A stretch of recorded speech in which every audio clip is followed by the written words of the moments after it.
everybody. Today we're going to dye some coral.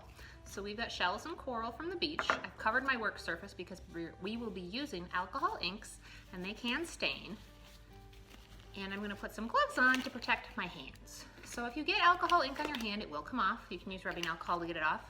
Or you can just wait for it to slough away as you wash your hands a few times and scrub at it. You're going to get rid of those cells because your cells replace regularly.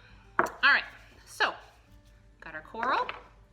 We've got some alcohol ink and eyedroppers, and you're going to set it on your surface, and you're just going to drop it on your coral and your shell. And do kind of a random pattern. I'm going to use a few different colors here.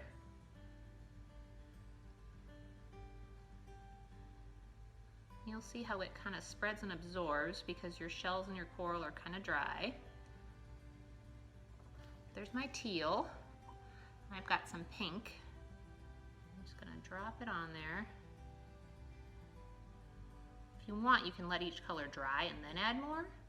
They don't take too long to dry because the alcohol dries them quickly. Otherwise, they blend a little more, which is fun too.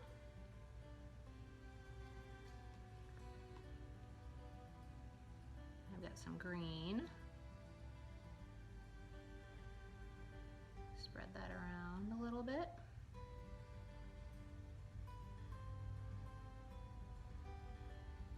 It looks like I didn't quite grab enough, so I'm going to go get some purple.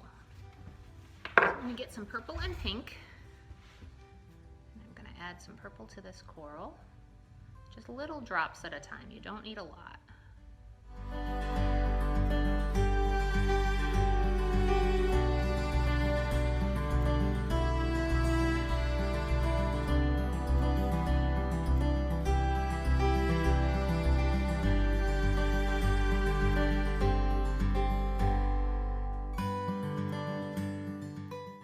You're going to let them dry.